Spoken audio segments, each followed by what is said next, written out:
sini saya akan menjelaskan tentang konsep dasar rehabilitasi. Pengertian rehabilitasi adalah suatu proses perbaikan yang ditujukan untuk mengembalikan kemampuan anak berkebutuhan khusus agar memiliki kecakapan yang optimal di bidang rohani, jasmani, sosial, ekonomi, supaya dia mandiri kelak ketika akan dewasa.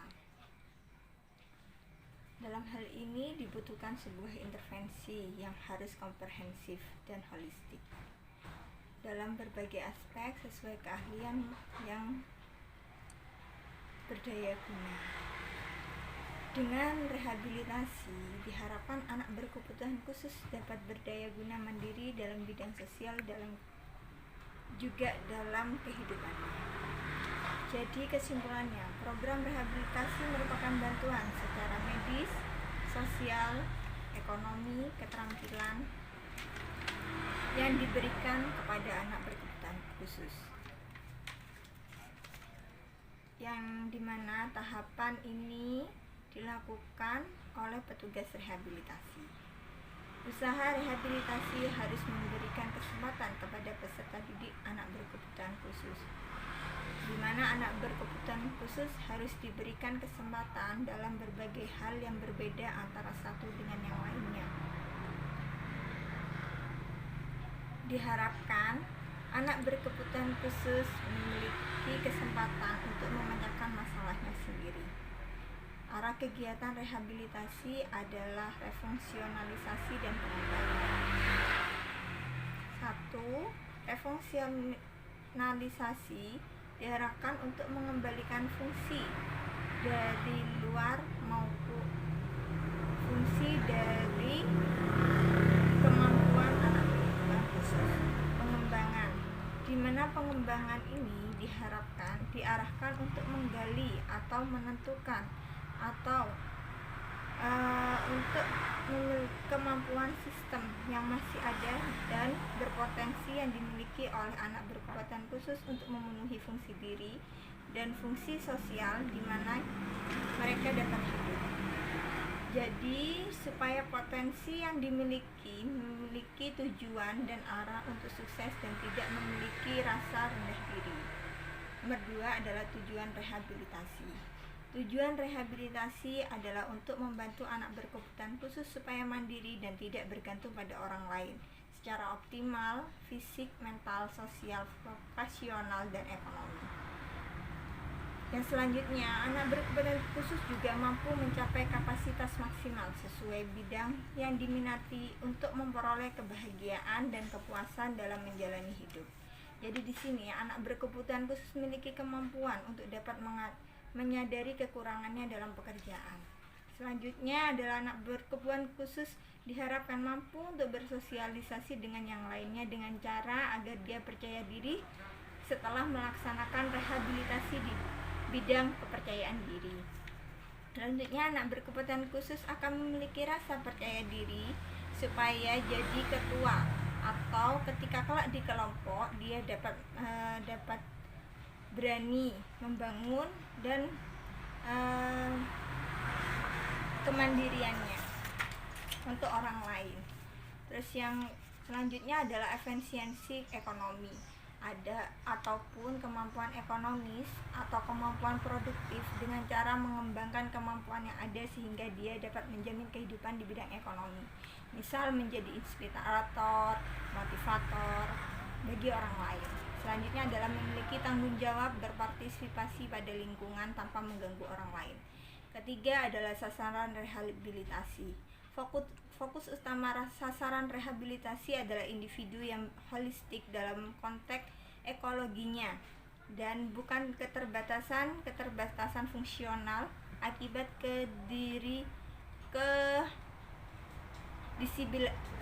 disabilitasnya. Sasaran untuk meningkatkan wawasan anak berkebutuhan khusus supaya menjadi luas, ini diharapkan bisa menghadapi masalah dalam hidupnya dan membentuk anak ABK menjadi lebih baik. Diharapkan tujuan ini meningkatkan kemampuan interpersonal dan juga memiliki kemampuan merubah pola kebiasaannya, pola tingkah laku yang diinginkan. Diharapkan juga memiliki kemampuan menyadari kelainannya, namun bukan untuk diratapi dan rendah diri. Anak berkebutuhan khusus memiliki rasa percaya diri kepada siapapun, juga mempunyai kemampuan keterampilan ekonomis produktif tertentu sesuai dengan bakat dan minat yang diberikan oleh Allah, memiliki tanggung jawab dan mampu berpartisipasi pada lingkungan. Sasaran rehabilitasi adalah untuk meningkatkan wawasan bagi penyandang disabilitas untuk menangani masalah yang hadir dalam kehidupannya untuk menjadi lebih baik. Selanjutnya adalah prinsip dasar filosofi rehabilitasi, di mana setiap manusia memiliki nilai-nilai sendiri, sehingga kita sebagai guru tidak boleh memaksakan kehendak pada anak berkebutuhan khusus untuk memiliki nilai-nilai yang sama seperti kita.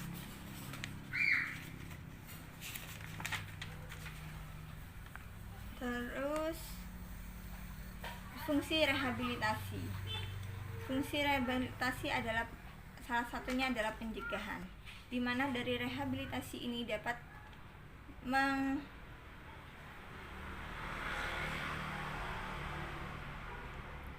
dari hal-hal secara medis tidak menambah parah kecacatannya, namun akan ditambah kekuatan dan ketahanannya sehingga tidak menjalar bagian lain dan berhubungan dengan para medis yang ahli dalam bidangnya. Kedua adalah penyembuhan. Rehabilitatif anak berkebutuhan khusus yang sakit dapat sembuh menjadi kuat. Selanjutnya adalah pemeliharaan, di mana pemeliharaan ini agar anak berkebutuhan khusus telah memperoleh rehabilitasi tetap terpelihara dan terjaga dalam berbagai aspek medis, sosial, keterampilan, dan lain-lain. Selanjutnya adalah kode etik dalam layanan rehabilitasi. Kode etik dalam layanan rehabilitasi adalah bertujuan untuk mengatur tingkah laku para pendukung profesi dalam rehabilitasi, yang mana kode etik menyangkut kewajiban-kewajiban tenaga rehabilitasi terhadap individu, keluarga, masyarakat yang berkepentingan dalam rehabilitasi ini. Selanjutnya adalah syarat kode etik. Syarat kode etik adalah 1. Memegang teguh rahasia anak berkebutuhan khusus. 2. Menghormati anak berkebutuhan khusus sebagai pribadi yang memiliki keberhargaan diri,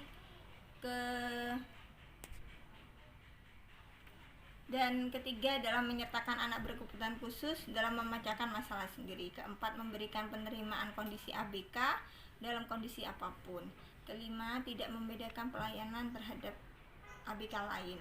Keenam, menempatkan kepentingan klien di atas kepentingan pribadi. Ketujuh, memperlihatkan sikap merendahkan diri ke klien dan tidak putus asa sebagai provider. Kedelapan, tidak egois, harus memahami kesulitan-kesulitan bagi anak berkebutuhan khusus. Selanjutnya adalah penanganan terpadu ATD. Dalam hal ini, tahap pra-rehabilitasi atau tahap persiapan adalah 1. Pengumpulan data.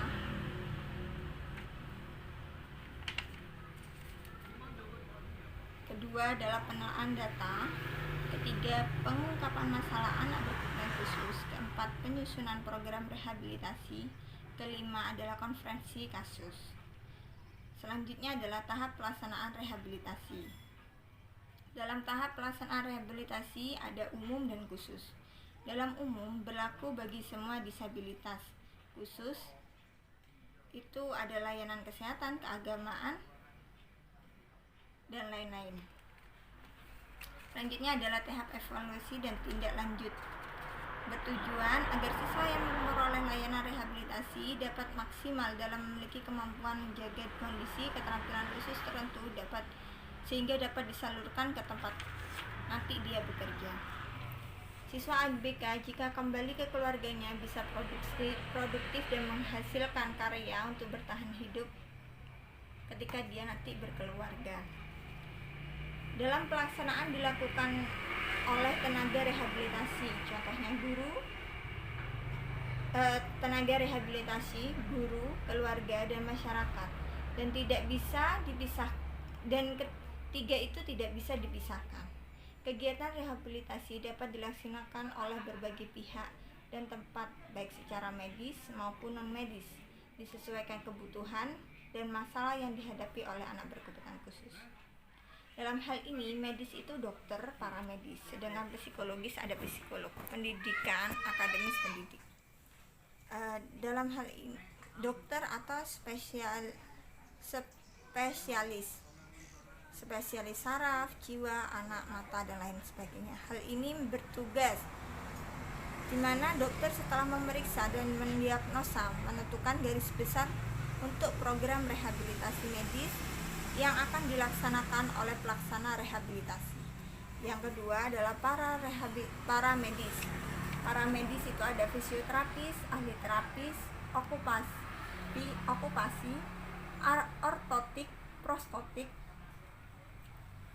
terapis wicara, perawat rehabilitasi, ahli optikal, ahli audiologi, instruktur orientasi dan mobilitas, ahli terapi rekreasi. Fisioterapis adalah seseorang yang memiliki keahlian dalam memanfaatkan tenaga fisik dalam pengobatan yang bersinergi dengan dokter,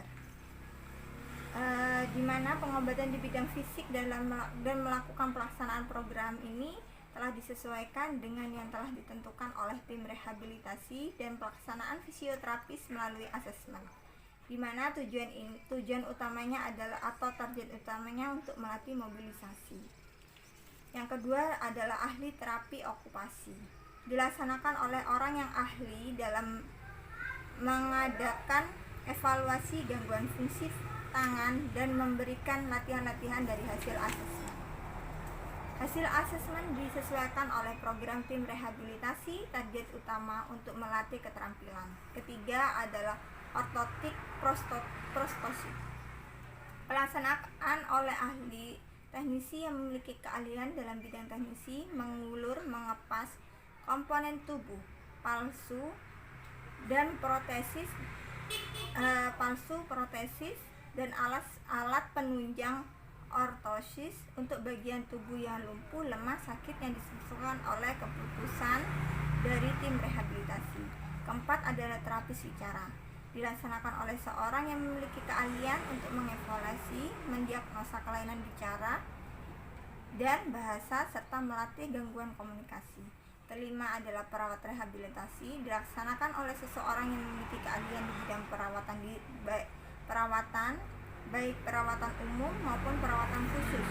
Misal, program rehabilitasi seperti mencegah komplikasi akibat istirahat lama, karena kalau tidak digerakkan, orang-orang yang beristirahat lama itu akan membuat tubuh menjadi lemah. Keenam adalah ahli optikal. Pelaksanaan oleh seseorang yang memiliki keahlian pengukuran tajam, penglihatan, dan memiliki alat bantu melihat. Untuk memilih alat bantu melihat. Ketujuh adalah ahli audiologi. Dilaksanakan oleh seseorang yang memiliki keahlian di bidangnya, ahli mengadakan pengukuran tajam pendengaran dan memilih alat bantu pendengaran. Kedelapan adalah instruktur. Dilaksanakan oleh seseorang yang ahli di bidang dengan tugas melatih anak berkebutuhan khusus, khususnya mata, contohnya low vision, untuk mengembangkan keterampilan orientasi diri, penyandang mata, untuk bergerak dan mandiri, serta aman dan percaya diri. Jadi, pelatihan tunanetra melatih visual atau anak berkebutuhan khusus untuk melaksanakan memakai tongkat dalam berjalan, tidak bergantung pada orang lain. Kesembilan adalah ahli terapi rekreasi. Tugasnya adalah menyusun rencana dan program memimpin aktivitas-aktivitas untuk anak berkebutuhan khusus didasari konsep seseorang harus mampu atau memiliki keterampilan untuk memanfaatkan waktu luang agar gembira dengan tempat yang baru. Selanjutnya adalah tim rehabilitasi, yaitu guru pendidik luar biasa, merupakan asisten ahli untuk melaksanakan asesmen, di mana guru mempunyai kompetensi untuk mengumpulkan data anak berkebutuhan khusus di sekolah dari berbagai aspek fisik, psikis, sosial, dan keterampilan, Hal ini dapat dikontribusikan terhadap pelaksanaan terpadu dalam bidang kemampuan dan ketidakmampuan anak ABK. Dari hasil asesmen ini, memberikan masukan kontribusi bagi tim rehabilitasi lainnya. Guru dapat memiliki kemampuan pelaksanaan sesuai ketentuan rehabilitasi berdasar tim rehabilitasi untuk anak berkebutuhan khusus sesuai batasan-batasan dari para ahli rehabilitasi medis dan para medis. Yang selanjutnya adalah orang tua dan masyarakat. Hal ini sangat penting dalam proses dan hasil dari rehabilitasi karena sebagai sumber bantuan dari pelaksanaan tim rehabilitasi di mana dapat bersama-sama bersinergi untuk pelaksanaan rehabilitasi. Jadi dalam hal pemberian rehabilitasi ditentukan dalam jenis kedifabelan, kemampuan maupun kekurangan ABK.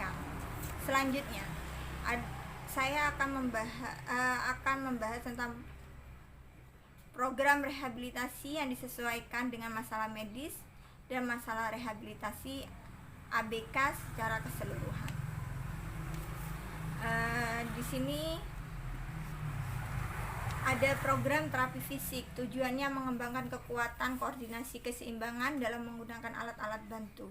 Dalam bentuk pelaksanaannya, mengevaluasi kemampuan gerak urutan seperti bagi mau belajar, berjalan meliputi bagaimana kemampuan gerak ketika duduk, merangkak, berdiri, berjalan, menggerakkan tubuh selanjutnya. Program ini merupakan latihan reedukasi motorik seperti berjalan, menggunakan alat bantu, tongkat untuk hambatan visual, kruk, kursi roda sesuai kebutuhan ABK.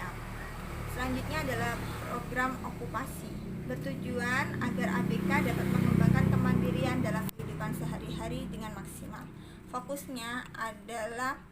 Fokus program adalah ADL, makan, mandi, minum, cuci pakaian, menjaga diri, kebersihan tubuh, dan lain sebagainya. Selanjutnya adalah program rekreasi. Tujuannya agar bahagia, bisa lebih fokus, bisa belajar sosialisasi, mendapatkan pengalaman baru. Hal ini dilaksanakan juga dengan terapi bermain bagi anak berkebutuhan khusus.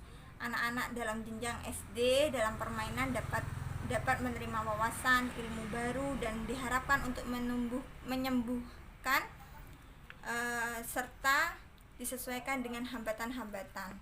Program rekreasi ini sebagai sarana atau sasaran perubahan tingkah laku, sifatnya penyembuhan dengan cara permainan game, menyanyi, camping, berdrama, maupun wisata lainnya. Selanjutnya adalah program vokasional. Tujuannya untuk mempersiapkan anak berkebutuhan khusus mencapai penampilan diri yang bermanfaat, berdaya guna, kebermaknaan, keberartian. Ini semua diharapkan agar ABK menjadi individu yang produktif dan menghasilkan sebuah karya dalam kegiatan program vokasional. Cara menempatkan anak-anak dalam instansi perusahaan sehingga bertujuan setelah lulus dapat magang dan bekerja untuk mendapatkan penghasilan. Program vokasional ini harus disesuaikan di mana anak ABK berada, misal anak-anak yang di pesisir maka dilatih membuat aksesoris, sedangkan di kota nanti dilatih keterampilannya membuat batik-batik. Selanjutnya adalah program bicara dan pendengaran. Tujuannya adalah mengembangkan keterampilan komunikasi ABK dengan program treatment gangguan bicara. Kegiatan yang dilakukan berupa evaluasi mekanisme bicara atau pola bicara, kemampuan berbahasa, dan melakukan tes audimeter untuk mengetahui ketajaman pendengaran. Program referral untuk alat bantu dengar, kemudian terapi bicara dan latihan pendengaran di mana memiliki tujuan mengembangkan berkomunikasi. Selanjutnya adalah program psikologi, bertujuan untuk menentukan kemampuan dan kebutuhan individual dan memberikan konseling psikoterapi. Program ini dilaksanakan untuk mengevaluasi tingkat kecerdasan bagi ABK.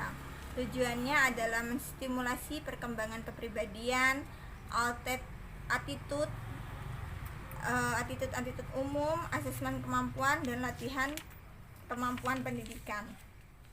Jadi, konseling yang dilakukan sebuah terapi dengan untuk jangka pendek dan jangka panjang serta untuk program problema emosi. Program identifikasi kesulitan belajar mengidentifikasi kesulitan belajar dalam perencanaan pendidikan.